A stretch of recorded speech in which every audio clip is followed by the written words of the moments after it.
The only good bug is a dead bug, and the only good podcast is the powerful Nerdcast. Hello, my friends. I am Corey, and joined with me, as always, is my good friend Christian. That's right. Welcome to episode 25 of the Powerful Nerdcast. We have a really exciting episode for you guys today. We have a lot of cool things to talk about. Yeah. We're talking about the latest Naruto movie, Naruto the Last. We're also going to talk about the brand new Marvel film, Ant-Man, which has actually been pretty successful. There's the brand new video game, Five Nights at Freddy's 4. I was going to say, you can't find any clips of Ant-Man online. It's like Marvel has done like a top-notch job at like stopping that from going anywhere. Unlike the folks at Universal who've pretty much shown us the entire final battle from Jurassic World from beginning to end, which you can still look up, or like Terminator Genesis was pretty much leaked all over the place. Exactly, which is perfect. You want to view that on YouTube because the entire film is pretty disappointing already. 5 minutes to watch of that film. Yeah, and another big thing is there is going to be another Jurassic Park, speaking of the park as well, and apparently we might not be alone in the universe. There might be another Earth out there.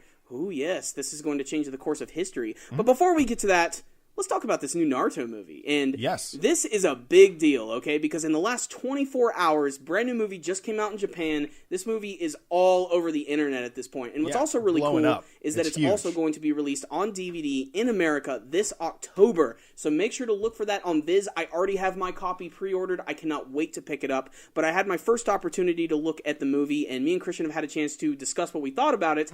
And our thoughts could not be more different from another. We're very divided. I think I didn't really enjoy the new movie very much, Naruto the Last, and you did.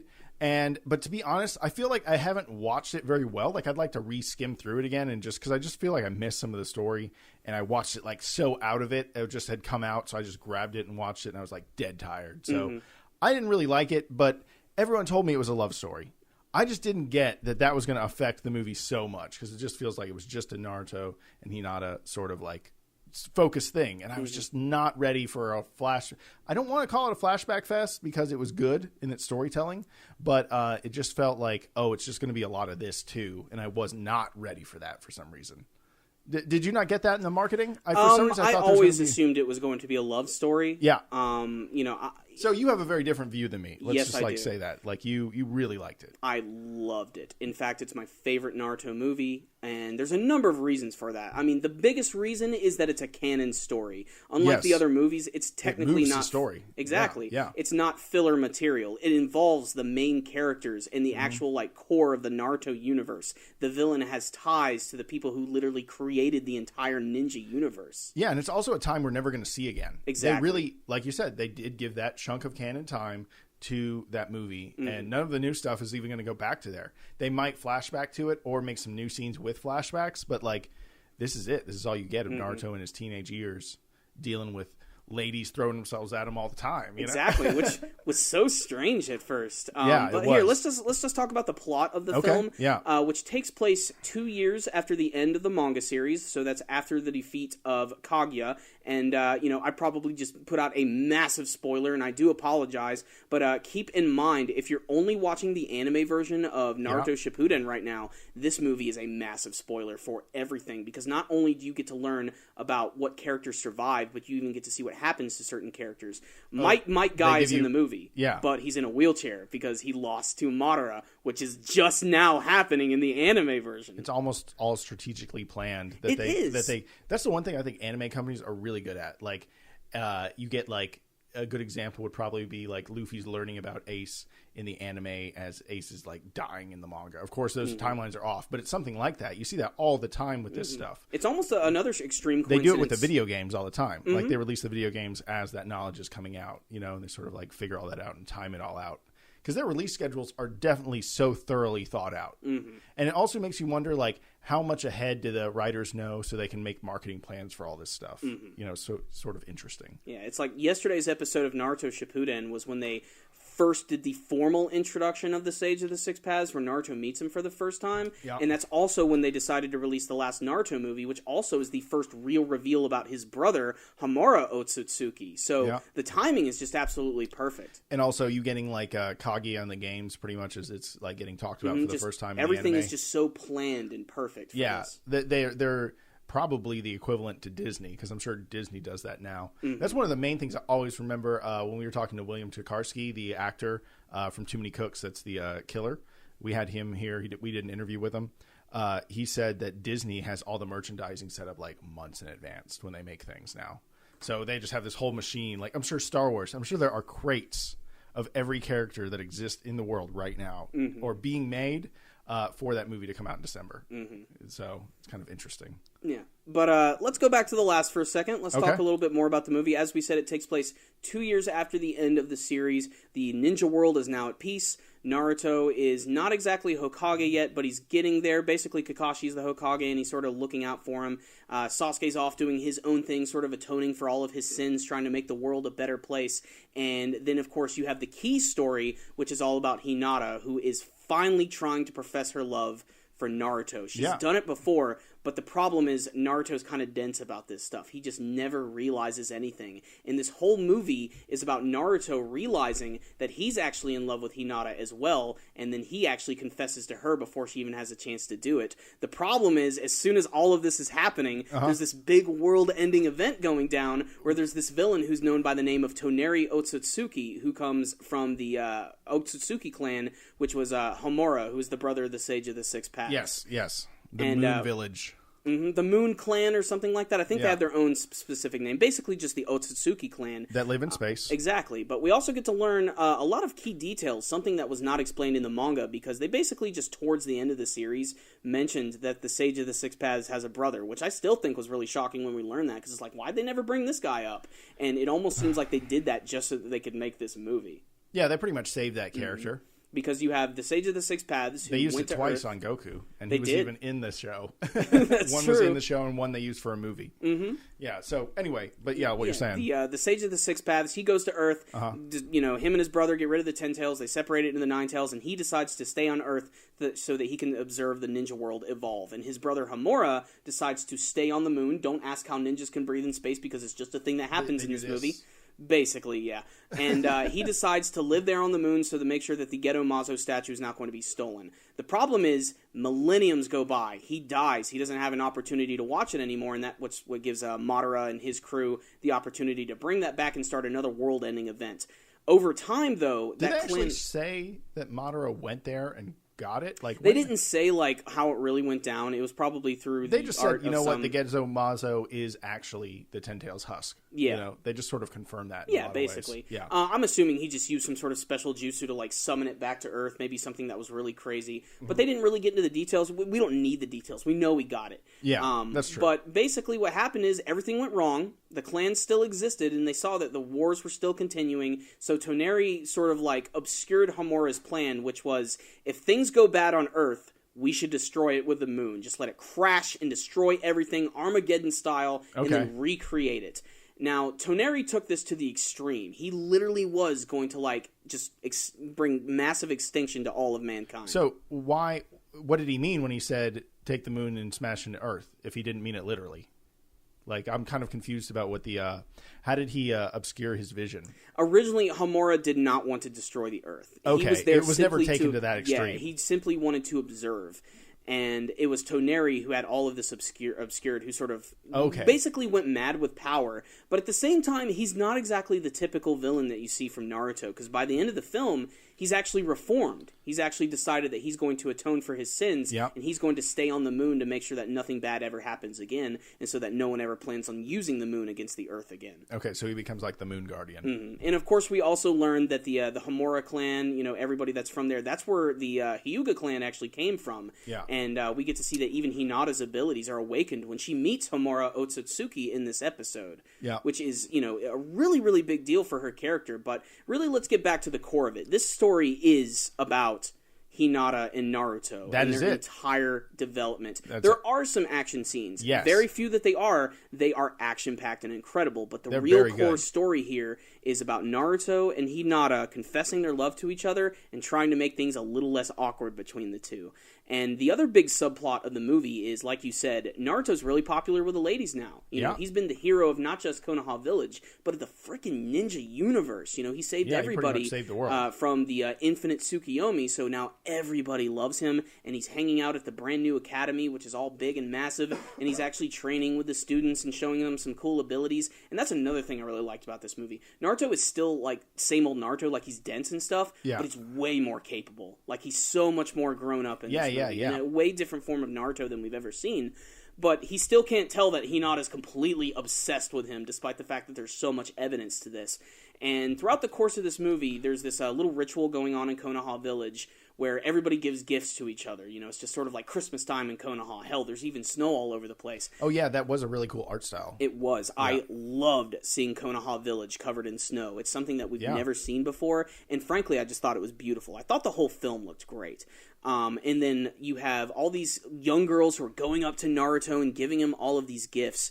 And Hinata, throughout the entire movie, is knitting this sweater for him, which... It was a scarf. It's a scarf, sorry. Yeah. She's knitting him this scarf, and she wants to give it to him and profess her love. But the problem is, every single time she runs into Naruto... The more love you use when you make it, the better it is. Exactly. There's a whole... There's a metaphor there. There's a metaphor in there, which Naruto uses when he defeats the villain. Very typical of Naruto. The friendship power! Ah! Basically, yeah. And all these girls are giving him all these gifts, and Hinata keeps running into him, but he's always bombarded by all these different people, and she just wants some alone time, but she just can't make it happen. That and the fact that she's just very shy and awkward around Naruto. Yeah, and absolutely. There's this one scene where she finds Naruto, and he has this scarf on, and it's a green scarf, and she's already thinking the worst. Like, a girl gave it to him, and he's already in love with someone else. It's not until the very end of the film that you learn that this scarf was actually made by his late mother, and she left it with the third Hokage. So it's actually a gift from his mother. So it was just a big misunderstanding the entire time, and Naruto would have totally accepted that scarf. But what's really important about this film is that Naruto himself finally realizes how he feels about Hinata and what she actually feels too, because there's a lot of these scenes where they go to the moon through this weird portal. It's really hard to explain, but it's basically they find this, it's very scientific. It's ninja-cific. they find this like weird little like spring. It's like a hot spring, except like when you go into the water, it actually doesn't make you wet. It's basically a portal that you swim through. Okay. And this takes you directly to the core of the moon, which is where Toneri's castle obviously and where his you clan want to live. go if you're going to defeat the bad guy. Exactly, the moon, and which I still think is strange. I could have sworn that Black Zetsu was sealed up in the moon, or maybe that's its own separate thing. But I'm sure you guys will let us know about that. But yeah, Black Zetsu went with the main villain when she got captured. Exactly. So she was sealed away. Yeah, but just through another dimension. Which is like when I was watching the movie in that final action scene when the moon gets, I was like, "Aren't you guys going to let him out now? Yeah. Like, what's going on? This is not cool. We do not want to blow up the moon. That'll actually free them." But I kept looking the other way on that. Like I said, I might be wrong about that. They might have like their own separate, like smaller moons somewhere else. I'm not sure. But really, I was a little confused about that too. Mm-hmm. I'm like, so is the real moon cut in half, or like what's happening right now? It is pretty weird. It's kind of confusing, especially because by the end of the movie, Piccolo really shouldn't destroy that. That's exactly. Really bad. I mean, the Dragon Ball universe can get away with that type of crap. They got Dragon Balls; they can just wish stuff back. Yeah. But the whole movie is basically Naruto realizing, that he loves her, because there's this scene where they go into the moon, and when they're swimming through, there are these weird bubbles, which when you actually like make contact with them, you can see all of your past memories, and you can actually invade I remember that. Yeah, I remember that. And you can actually invade other people's memories. And that's where he found out that Hinata was in love with him, and he was remembering all of the events where, when he was battling against Pain, where Hinata actually confessed her love to Naruto. He actually finally realized, oh, that's what she meant. Durr! And then, he's like, wow, I actually do have a really strong connection with her, and I don't really like Sakura, and then he just, out of the blue, there's a scene where they're like hanging out by this river, and he confesses her love, and as soon as he does that, the villain comes down and captures Hinata. So the timing is just absolutely terrible. The whole time. Basically, this is just a build-up to them building their relationship and professing their love, and by the end of the movie, they finally do embrace each other for the first time. Yep. They kiss, and that's really the end of the movie. If you stick around after the credits, there is a scene which you get to see a younger version of Boruto and Himawari actually hanging out with Naruto and their mother, who's also continuing to knit another scarf. But full circle, everything works. Yeah. But I want to get to the meat of why you didn't really care for this. Well, let me talk about what I did like for just a little bit longer. Okay, sure. Because I don't hate the film, and the other thing is I really feel like I've only seen 80% because I watched it. I was really tired and skipped around a little bit. I want to go back and rewatch it. But other thing is, I just thought that there just wasn't much action. I'll be honest, and I don't like too much. I don't like Naruto flashback storytelling sometimes. I don't like which this movie is plagued by. It is. It's got a lot of flashbacks. So many scenes where they jump around and will re-show flashbacks multiple times just to illustrate a point. Like, I'm not the biggest fan of Naruto storytelling sometimes. And this movie, to me, was made up of most of the things in Naruto storytelling I don't like. So I was kind of like, wow, okay, where's the next action scene? I get what's going on here. They're going to float through this river for a little while longer. The bubble's going to hit them. Okay, keep moving. Flashbacks. Okay, good. So I got the idea. But what I'm saying is that I just don't like the storytelling. But going back to what I do like, the animation was good. And it looked like they even remade some of the flashbacks for the movie. So they all looked really good. And the action, the bubble crab jutsu. The bubble crab. that sounds so weird when you out of context. Yeah. Actually, inside of the moon, there's like a guardian who's this big giant crab that they fight against. Yeah. Sakura completely just demolishes it in like she one cracks punch. Things, so she jumps above it and cracks Sakura it. was awesome in this movie. Not only was she fighting against the giant crab, but she fought against this army of puppets, which definitely evoked memories of when she was fighting against Sasori. Yeah, I was about to say very much in some ways like, hey, we had her fight puppets once, let's make her do it again, But I also find it funny because if you think about it, Naruto and Hinata fell in love falling into a river of flashbacks. Yeah. Because they couldn't talk to each other. Yeah. That's what did it. Yeah, the river of flashbacks. Oh, my God. Anyway, and then they came out experiencing themselves subjectively and understood each other. That's pretty much the ending. But honestly, that might be one of the only ways that those two characters could have connected. If anything, it's genius storytelling. Yeah. Because they're not gonna. The only way Hinata even said she liked Naruto was in a life or death situation, so she can't even talk about it. So actually, really interesting storytelling. Totally didn't break any of the Naruto universe rules. I was expecting this kind of because it was kind of, is this canon? It's definitely canon. Because they fall in love, but I'm thinking of the villain and everything. No, it's completely canon. Yeah. Everything adds up. The creator has said it is an official part of the story, and like you said, it falls in the universe rules. It actually felt like part of the series. I will say this: I do feel that the first hour of the film is the strongest element of it. Before they actually go on the journey. I think when we see them spending time in Konoha. I like seeing... Yeah, exactly. When they were in the village. And that's another reason why the film, I think, was more effective than the other Naruto movies, because it felt like an actual chapter of the series, because it's not just some random character who exists in the Naruto universe who's experienced something similar to Naruto, so now they have to bond. Yeah. We're hanging out with the main cast. The villain is someone who's connected to another important villain from the series. Absolutely. Everything really connects, and the beginning is great. Just getting to see Konoha, and I love the opening of the film. The opening is gorgeous because it uses that ink-styled drawing that kind of looks like painting, and they go over the entire history of the Naruto world. And aside from that, and just I think the love story, which I do think was handled well, my favorite thing about the movie was the music. The music brought me to freaking tears, man. Yeah, you talked a lot about the music. See, that's why I feel I need to rewatch it, because I just didn't let the music. And I'm not kidding. I was so out of it. Yeah. No. I understand. I was out of it too. We had we were working all day, and then we got to this movie, and it's just like, we had so many requests. People were like, "Watch the movie. Give us a review." You know what I want to talk about today on the podcast, if we have some time. Sure. Sorry to derail, but is item drops. I think we should just update that. Yeah, we'll give you guys an update about that at the end. Here, I'm going to write that down right now, just so we do not forget. But the music in the film, what I really loved about it is they finally decided to reuse the original Naruto theme from the first half of the anime series, which I still think is the most iconic piece of music from the series. Okay. And my dream was always that when they get to the final part of Naruto Shippuden, and spoiler alert again, when they finally get to Naruto and Sasuke's battle, that they would use that music during that fight when Naruto was all triumphant and stuff, because it would just seem so incredibly epic. Or maybe when they're even battling against Kaguya, I think that would be really triumphant and amazing. Yeah. And they used it to great effect in this movie because it was remixed in a number of ways. They used a slower version, they used a more exciting, action-packed version in the final part of the battle, and it just totally made it feel even more like Naruto than it usually does, just because they reused that music. And it was handled so freaking well. Okay, let's wrap this up, but also I want to talk about the final battle, which I thought was pretty good. Yes. Like, there's the new technique Naruto has where he can separate Kurama from him in a chakra Super Saiyan looking fox form. You know, the form we've seen before when Naruto goes like golden and gets the chakra cloak.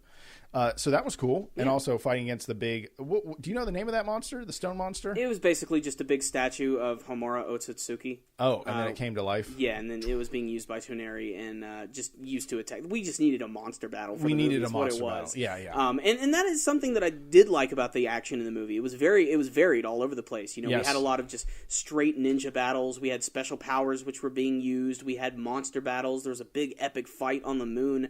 And, you know... I think the weakest element of the movie, personally, and I don't think it takes away from it because this is a Naruto and Hinata movie. It's just the side characters didn't do as much as I wanted them to do. Because, I mean, on the adventure... Sakura punched something. Of course Sakura punched something. But, I mean, like, you know, they had Shikamaru on the team. They had Sai on the team. And they were basically just doing what they always do. What is Shikamaru's grand plan to help out and engineer the whole situation? He wasn't, like, involved. Not really, you know? I mean, the biggest thing was there was this whole subplot in the film where there's, like, countdown to, like, the end of the Earth, and all the Kages and Shikamaru have this clock on their hand, which is basically a doom clock. It's basically to remind them this is how much longer you have until we're all fucked.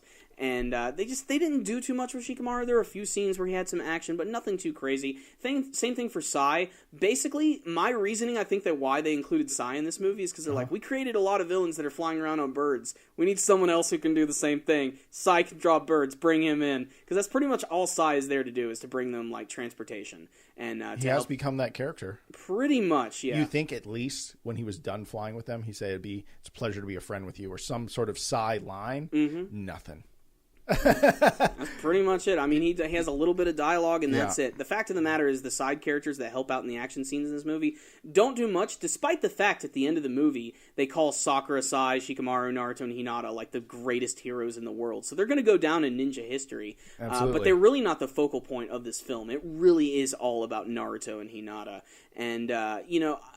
You either love or hate Hinata. I think she's absolutely charming and just adorable. Yeah. And I loved how in the beginning of the movie when she's trying to figure out like how to give Naruto the scarf, if she should go or if she should leave, and you're reintroduced to Hinata's sister Hanabi, who's also incredibly important to this film. And Hanabi is so different from Hinata, it's ridiculous. She almost looks like she's not even related. No, I mean, just in appearances, and even then, she's so much more bubbly and happy and different than Hinata. And I'm glad that they illustrated that point. And she's really important because she's important to Toneri's plan, because she's actually kidnapped and her eyes are actually stolen, her Byakugan eyes, and placed in his, and that's when he gains the power of the Tenseigan, which is this other big super mega eye ability. Yeah, well... copycat of Sasuke. It's basically. And speaking of Sasuke, he's barely in the movie whatsoever. He's not that important. He electrocutes something. He Sakura does. punches something. He electrocutes something. That's the only thing I don't like about Sasuke in this movie is that he one-ups Rock Lee. That annoyed me. No, because he destroyed half, and Rock Lee destroyed half.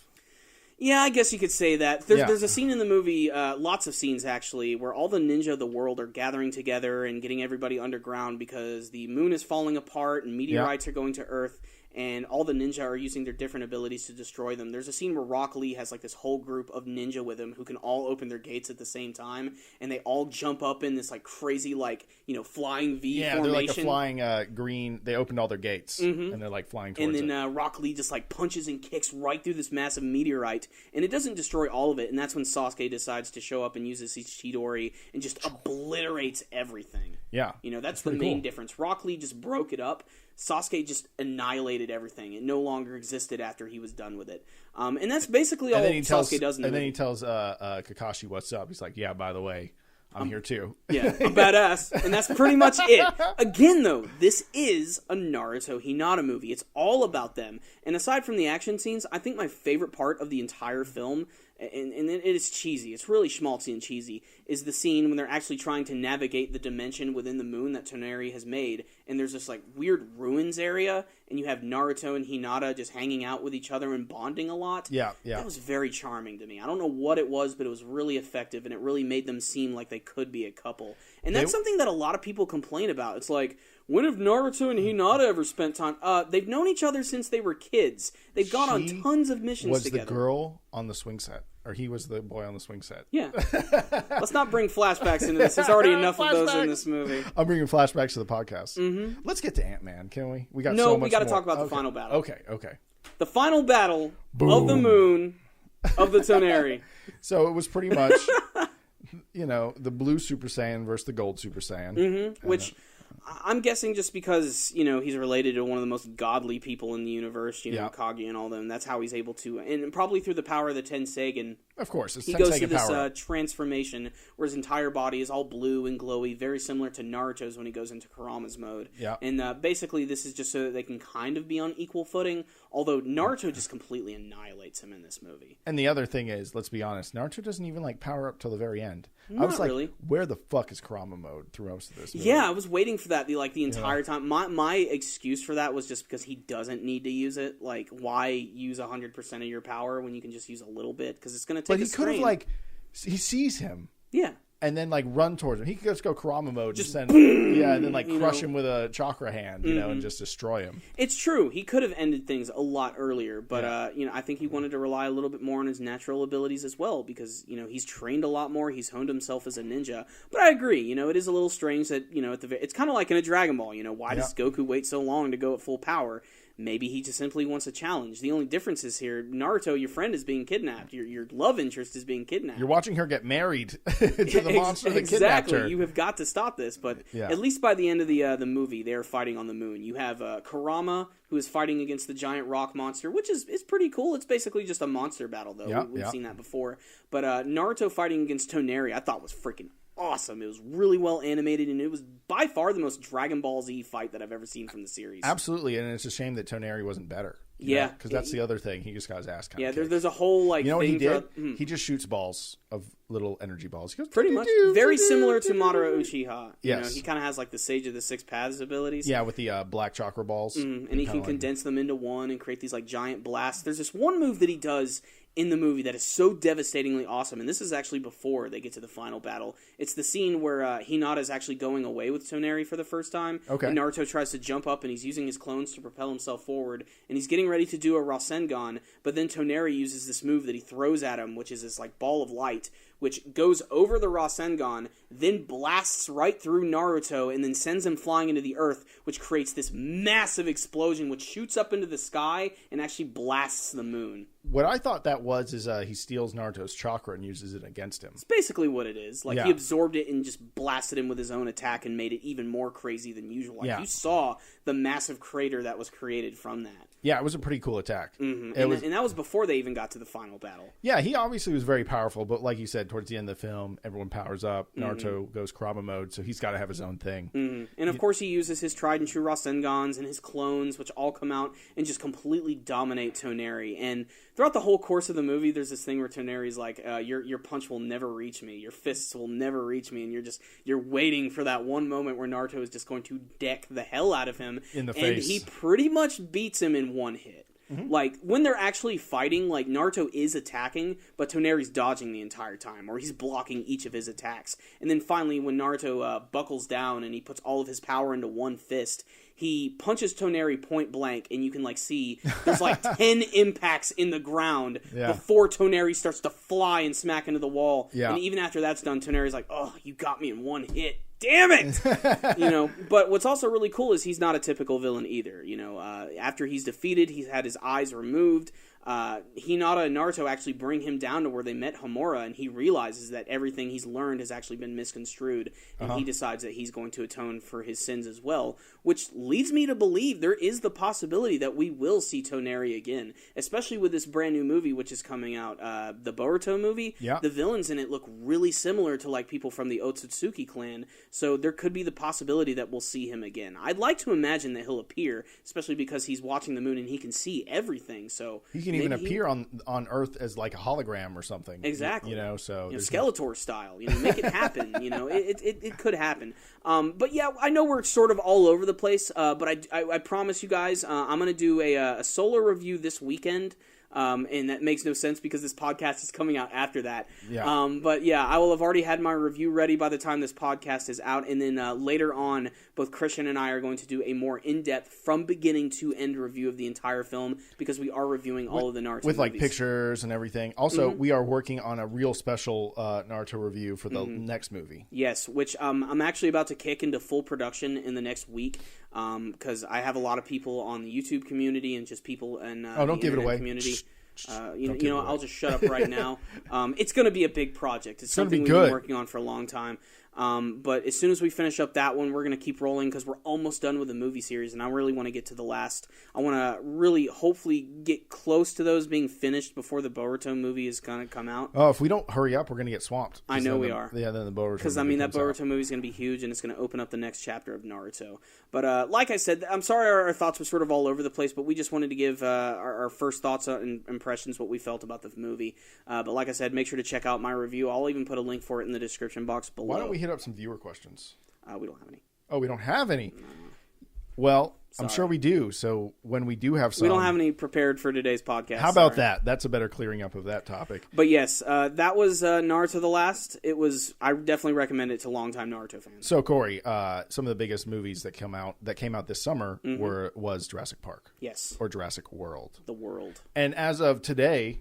As of whenever you're watching this, because you probably already heard of this by now, Jurassic Park or Jurassic World 2 is coming out in 2018. They've announced it, and Chris Pratt is on, and so is that hot redhead, Bryce Dallas Howard. Yeah, Bryce Dallas Howard. Yeah, so very excited about that actually, because damn, I really enjoyed Jurassic World. It felt like a Jurassic Park movie. Yeah, they know how to make movies now. It's not a random surprise that the Marvel universe is so good now, like out of nowhere.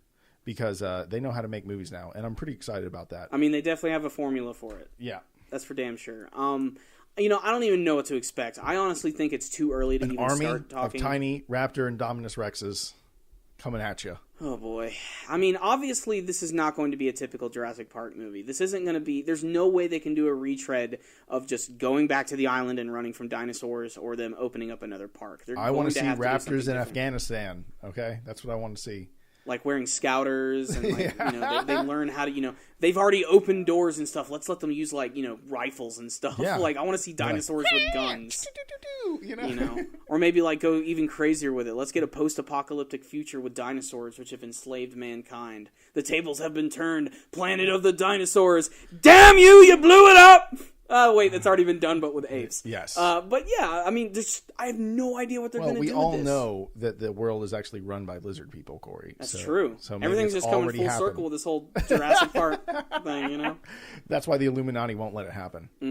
So it's probably just going to be about... I just think more genetically evolved dinosaurs is cool. It's a safe... within the story universe way to keep making new dinosaurs. It's a safe way to make money, too. Yeah. Hell yeah. Sequels work. I mean, it's obvious that Universal, they released this movie. I honestly don't think they expected it to do as good as it did. I thought they were maybe, all right, we're gonna break even. We're gonna make a little bit overseas, and we're gonna sell some cool merchandise, and it's gonna be a nice success for the studio, and that'll be the end of the Jurassic Park franchise. And then they just made so much freaking bank, and they're like, holy shit, we got fucking Star-Lord in this movie. We're gonna have him riding Stegosauruses in the next one. It's gonna be insane, and they're gonna go crazy with it. And just the fact that Chris Pratt, Star-Lord, and freaking Bryce Dallas Howard are going to be involved. I wonder what type of role they're actually going to have in the movie. Are they going to be trying to stop some sort of weird militaristic dinosaur event? Yeah, it's going to be his dinosaurs versus their dinosaurs. His raptors fighting against the other raptors? Yeah, the tiny Indominus Rexes. Yeah. I want fluffy T-Rexes that they invent. So people can have a pet T-Rex with no teeth. That's an awful idea. Fluffy T-Rex. I don't want any fluffy or feathered dinosaurs in these movies. I know that it's scientifically accurate, but these movies are not scientifically accurate. They're science fiction. Yeah, there's no science. Velociraptors are not 5 feet tall. No, they're literally the size chickens. of that scene in the first movie where the kid's it's like an overgrown turkey. Yeah. He's not far off. They're basically big turkeys with really sharp claws. What was the intro of Jurassic World? Do you remember? What was it? Oh, it was when the Indominus Rex was... No, it was the bird landing, and you thinking it was a dinosaur foot. And then it slowly zoomed out. I forgot about that. Yeah, that was a really clever shot. It's birds. That's what dinosaurs are in a lot of ways. You ever see how birds move their head like this? That's exactly you look at the T-Rex. Raptors from Jurassic World, when they're going in the kitchen and stuff. Yeah, that's exactly the way they move. They're just big, no feather birds. They're like chickens that'll really fuck you up. But aside from the story of the new movie, I think the thing I want to see the most is a return to practical effects. I hope that the new Star Wars movie that's coming out is going to push other studios to want to try that. Yeah. And I think that's something that was sorely missing from Jurassic World because, it looked cool, but I was basically just looking at CG dinosaurs. I want to be able to, feel like they're real, like I can touch them. And that's something that I really think they could do for the next movies. It's just practicals. The other reason it's tough for practicals for dinosaurs, though, is because they are so large. So to make them look and move realistically is tough, aside from making them look jerky. Because we talk about how the practical effects in Jurassic Park are really good and they still hold up. There are a few scenes, though, where the practicals look a little shaky, especially with the giant T-Rex head. There are a few moments where it literally does kind of look like something on a crane that's just kind of moving left and right. But because of the lighting, because of the rain, it is that much more convincing. I've never thought to look that closely. Mm-hmm. Now you've ruined that part for me. Sorry. Go back and watch the scene where Newman from Seinfeld is about to be killed by the Dilophosaurus. Right before its frill comes out and it goes like and stuff. You can see the strings. No, don't ruin that. If you freeze frame it, you can see the strings that they pull to make the flaps come out. Wow. Yeah. They don't digitally remove that? But only when you freeze frame it, though. But because it's dark and it's rainy, it's really hard to see when it's all happening real quick. Because you're not focused on the strings. You're focused on this freaking devilish animal, which is about to fuck your shit up. Yeah. Yeah. Interesting. Mm-hmm. So, new Jurassic Park. I'm Jurassic Park. It's going to be good, It's going to be good. And, we're going to have Chris Pratt as a CIA operative now, and he's going to be infiltrating the black market of dinosaurs. I don't know about that. We'll see. We got Five Nights at Freddy's. Five Nights at Freddy's. You're actually new to this. Yeah. So we were at MomoCon this year, 2015, and we saw this big animatronic, like, Chuck E. Cheese type character on steroids. And I was like, what is that? And you're like, oh, it's Five Nights at Freddy's. Mm-hmm. And I'm like, I don't know what that is. It sounds like, because the thing looked cartoony. Mm-hmm. I'm like, is this just some new Adventure Time cartoon you're into or something? Like, I don't know what this is. He's like, no, it's a game. And then how would you describe the game? Because I just saw it today. I don't really. It's basically a point and click horror game. But I feel like when you say point and click, nothing's happening, and it's almost like a race against the clock game. Mm-hmm. More so than a point and click adventure. I think a miss. A lot of it is about observation as well, about what you can see and what you can hear. Obviously, I don't think Five Nights at Freddy's needs too much of an introduction. It's been a really, really popular series. It's all about basically what happens when Chuck E. Cheese, like animals and animatronics, come to life and try to kill you. And the first game is you actually acting as the security guard in this restaurant. And you have Chuck to E. watch Cheese all the restaurant, cameras and make sure that these things don't come to life and kill you. And there is more of a backstory to it that they reveal through mini-games in the sequel series. Yep. The second game actually is a prequel to the first game.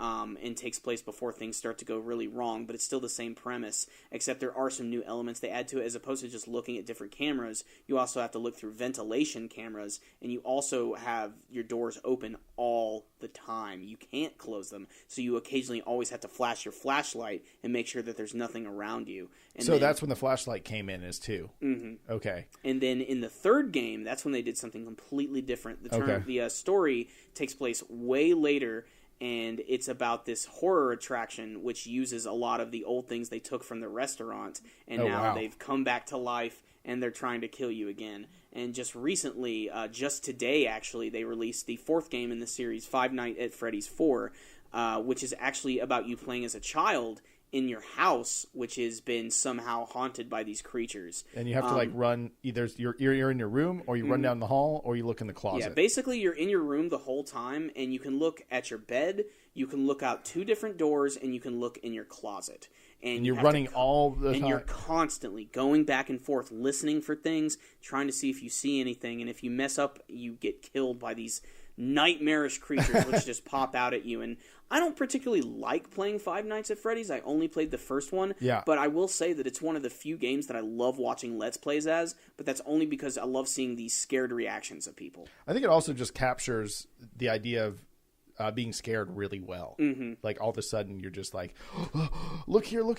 Oh man, I hear something. Don't turn on your flashlight yet. Yeah. And then it hits you, and you see it in the Let's Plays. These guys really get invested, or they fake it really well. Who knows? But honestly, the idea is just, for the series, I always thought was just genius because, there haven't really been too many really inventive horror games over the last couple years. It's pretty much just been zombies. I've seen a few games, like when you're a person, it's kind of like Silent Hill where you can run from monsters, but you can't really do much to them. Mm-hmm. There's those sort of horror games, kind of like a third person or first person. Yeah, I mean, Silent they did Hill. the whole, I like to think that the Five Nights at Freddy series was sort of spawned from Slender Man. Which it's part of that very movement. Similar where, you don't want to look at him. You don't want to, it's all about those pop-up scares. And this is sort of like an extension of that. It's just that it's a little more static. Yeah, and it's, Slender Man was fun, though. Yeah, it's creepy as shit, too. Yeah, you played that once or twice, right? Yeah, it was. I didn't like it. It was too creepy. Same thing for Five Nights at Freddy's. I think it's absolutely horrifying, and it sort of like changes the entire dynamic of Chuck E. Cheese forever. And it popularized so many amazing videos. Like, you could go to YouTube and type in like creepy Chuck E. Cheese, and there are all these videos of like, there's this one I saw, it was called Chuck E. Cheese After Dark, which is just showing what the animatronics do when there's like no one in the store and when there's no music, and it's horrifying, dude. These things, I mean, they don't even do anything but just like move around, but there's like, sometimes we'll just look at and it's disturbing as shit. That was real entertaining for the audio-only listeners. Yeah, I know. They're going to love that. Make sure to look for the video version, guys. Where Corey does things. And that's why I've never gone to Chuck E. Cheese and never want to again. Well, the pizza's great. Really? Have you ever been to... the pizza's not great, Corey. Have you ever been to a Chuck E. Cheese? Well, I was a lot younger. I was like 20. Mm-hmm. Okay. I'm kidding. I was way younger.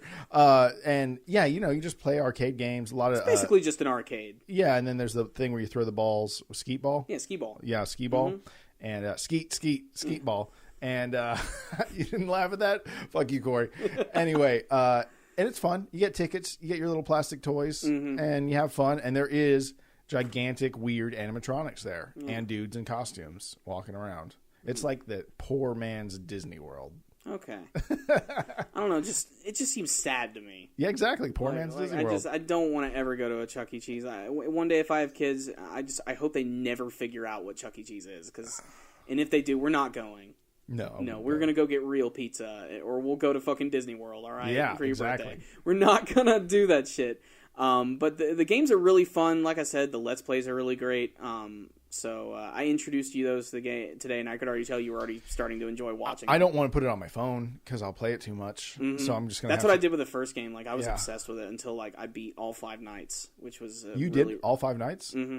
Is that hard at the end? For me, it was, but that's just because I don't do well with like horror games or a touchscreen. Despite the fact that I love Resident Evil, but that's a different type of horror altogether.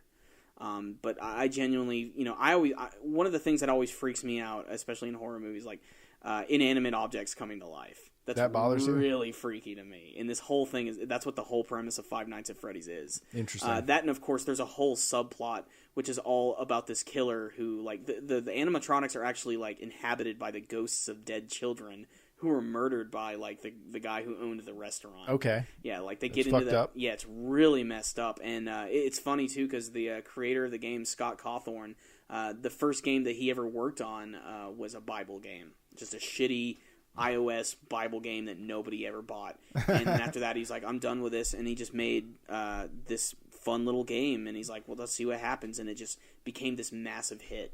Yeah, it just blew up. And a lot of movie studios have come to him, and they want to make a Five Nights at Freddy's movie, which there could be potential there. That'd be unlike any other horror film that I think has ever been made. And if anything, I think the horror and you know movie what? franchise It almost would really work because think about how well just the Let's Plays work. Mm-hmm. So what could a movie version of that do? Capturing that magic, if it works. And it depends on how they make it. Are they going to make it a narrative? Are they going to make it a found footage movie? Which that might actually be something that could work for something like that. Because that's kind of how the cameras look. Exactly. They might do something like that. And obviously in the games, it's usually just one person.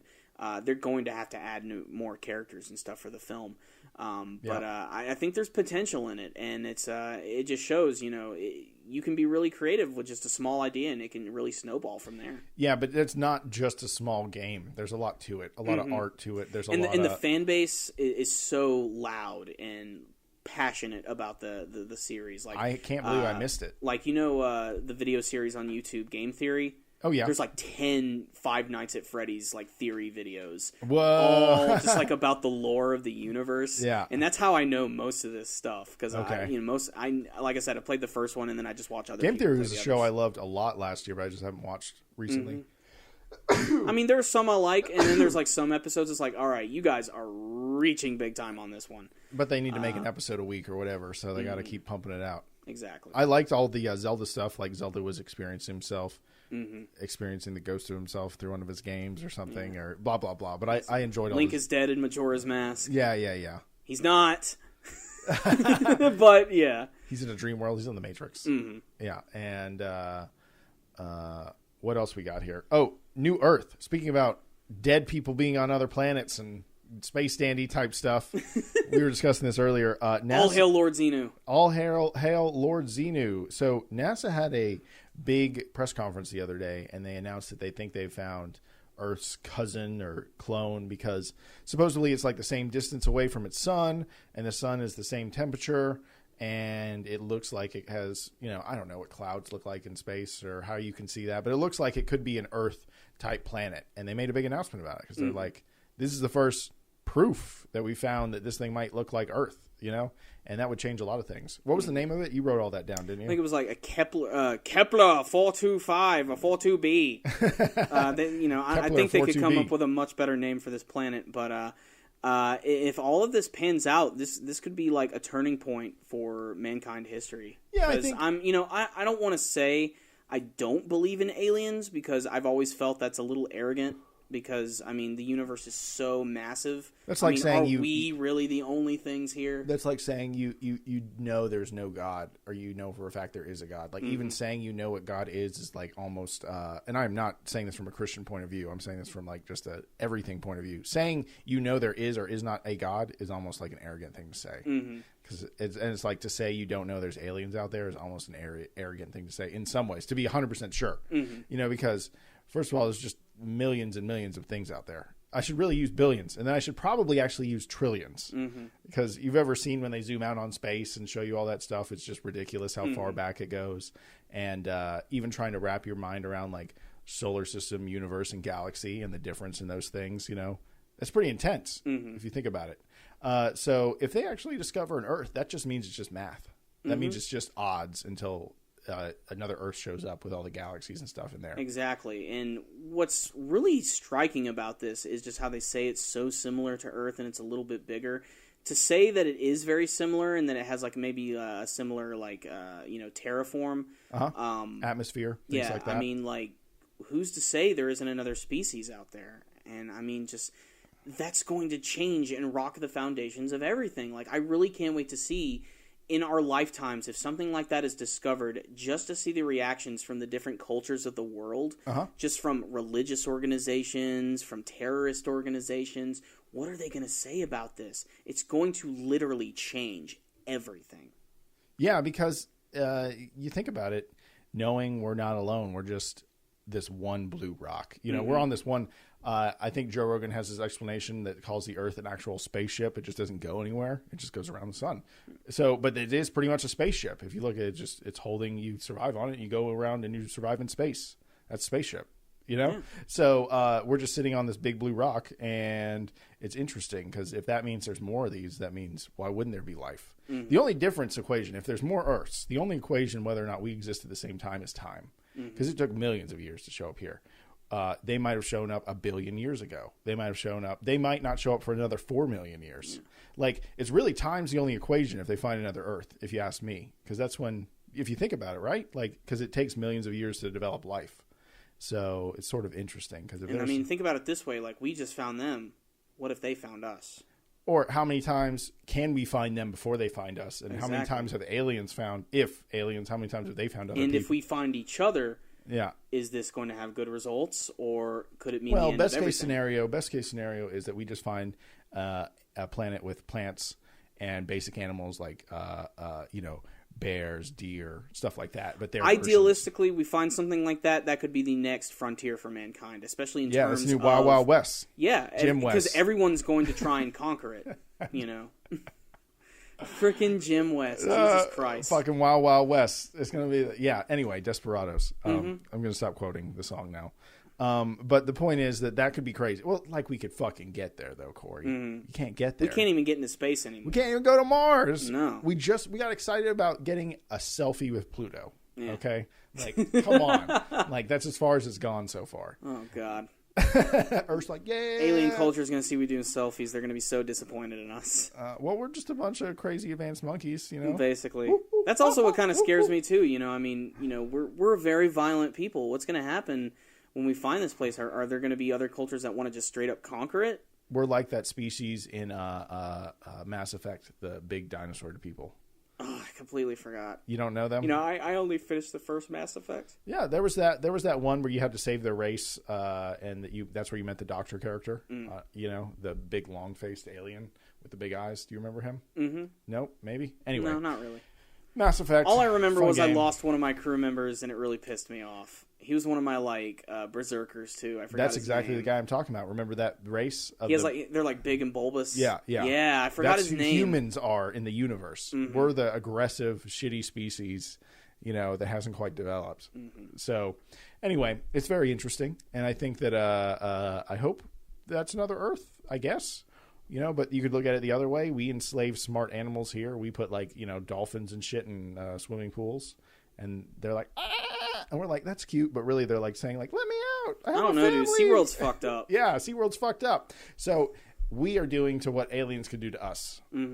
So what are we, what is the natural order? If we're an example of the natural order of things in this universe, does that mean that there's just an advancer, more meaner, bullier force out there? You know, it's possible. We can only pray that there isn't. Yeah, we should pray that nature takes things in other directions. And you know, I mean, this could completely reform mankind. Like, I mean, or get us to work together. That's another thing. Like, that's to me, I think the most positive aspect of this when we finally learn if there is another life form out there. I mean, everybody's culture is going to change to the point where it's like it doesn't really mean as much anymore. It's like because we together have to come together and build a giant robot to fight the aliens. Exactly. Or else it'll never happen. The USA can't do this one alone, guys. We need your funding. Send the money to 555. Nothing, Corey? Okay. No? Okay. But, yeah, that was interesting. I really hope there's another Earth. So we got Earth. Mark it off my list, son. Did it. That's right. So this episode is dedicated to all of our alien brothers out there. That's right, guys. We're not the haters. We don't take that many selfies. We're cool, okay? And I, for one, welcome our intergalactic overlords. And thanks for all the fish. But yeah, so we also have like we were going to talk about Ant-Man, but you know the reason I don't want to talk about Ant-Man? You haven't seen it. I haven't seen it. I haven't seen it yet. And that those dudes at Marvel's locked that movie down. It's not on YouTube anywhere. I want to see the Falcon versus Ant-Man fight so bad. Here's my quick review. It's good. It's good. That's it. Here's mine. It's funny too. Yeah. There we go. They're right. So good movie. But yeah, you guys, thank you guys so much for watching. Also, we also want to give a shout out to Rogue Intel because they've been hooking us up. They got us on iTunes, and I hope you guys will take 5 minutes out of your day to go review our podcast on iTunes. You can just leave like a 1 to 5 star rating. 5 stars the best, and leave a review, or you can just give us 5 stars. So that would be cool too. Don't feel like you have to write anything. And the only reason all that's happening on iTunes is because Patrick Duffy at Rogue Intel and those dudes over there have hooked us up. And they have a bunch of other podcasts over there. It's actually a podcast network. So check them out over there. It's rogueintel.com. Doesn't get any easier than that. And if you do like the shows there, like they have a support page. So check that out too if you actually like them. And what else, Corey? What have you been working on this week? Anything worth checking out? Just a million reviews. You know, this whole Naruto movie coming out has sort of changed my whole week because now I'm going to have to review it. But there's also a few other shows that I'm going to review this weekend. A few brand new anime series, which I never had a chance to do reviews on. I'm going to do some like double episodes impressions reviews. One of them is God Eater. I've gotten a lot of requests for that one. Yeah, so you have. That review coming out. Ton of that. Yeah, so it's going to be crazy. And of course, more Dragon Ball Super, which is always good. I'm excited to see the next episode. I think it's actually on break this week, which is kind of unfortunate. Wah! I'm an American. I want it now. Damn right. Yeah. So, and then we're going to do another podcast next week. You know, keep this bitch rolling. And so that's pretty much it for news. I don't think there's any other updates. No, that's pretty much Follow us on Facebook and Twitter. There is actually one more update that we want to do, and that involves item drops.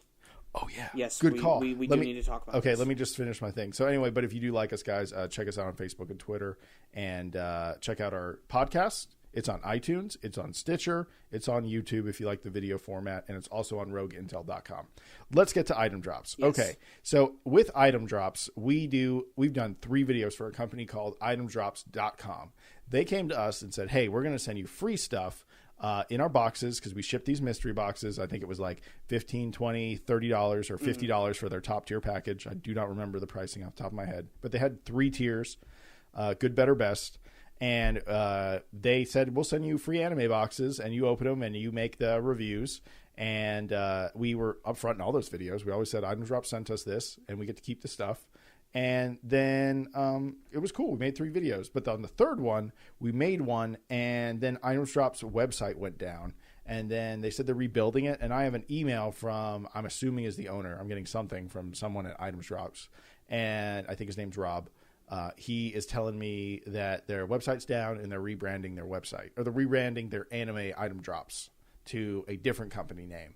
Anyway, I just want to say, I hope that we continue to work with Item Drops, because they do send us nice stuff. And it's fun to open a box. You know, that's why I love ordering things off Amazon, because it's like so fun to open a box. It's Christmas every day. Christmas every day. So Christmas once a month for us when we got the Items Drops video. You know, it was cool. It looked like so much fun. I even jumped in the last one. You know, I was like, I want to open this thing. And so, but now, you know, their website went down. They're rebranding. I personally told them I wish that they had told me sooner, so we wouldn't have made that video, or we could have like worked with them to come up with the right information to send you guys to the right place. And there was a lot of confusion, obviously, amongst our fans who would go to the website and it's like, oh, we need a password. Oh, it's only selling military stuff now. Like I said, we do apologize for that. We're still trying to work. We just feel bad. Them. We should have emailed them before we released the last video. They should have told us they were shutting down their website. There was a few just miscommunications. Yeah. And anyway, we're just saying that's the story, and we had nothing to more to say about that. I hope we do more for them, or we'll just get another sponsor. You know, we get reached out by people randomly all the time now, and like when someone like Breadcat, we talk to people like Breadcat, and we talk to people at Item Drops, or we did the Dollar Shave Club. If it sounds fun and an interesting way to provide some new content to you guys and benefit the channel, you know, we say why not. So, and Item Drops is cool, and we got some cool stuff, and their boxes got better every month, every single time. Yeah, their boxes got better. The first box was like, oh, you guys sent us a DVD that doesn't have Japanese and no English subtitles. Like, this is English only. That's no. And we told them. And the next time they didn't send it, they sent us a way better DVD. And then they started sending us manga, and it was good stuff. And it was stuff you guys could have got if you had their packages. But unfortunately, they went down. And, you know, it is what it is. And we just hope you guys understand. Most of you probably could care less. But so anyway, just getting that out there. Yeah. But yeah, I'm not going to re-wrap it up, but I will say thank you guys so much for watching. Thumbs up the video if you like it. Subscribe if you're listening on iTunes, and give us a 5-star rating. Thank you guys. Peace.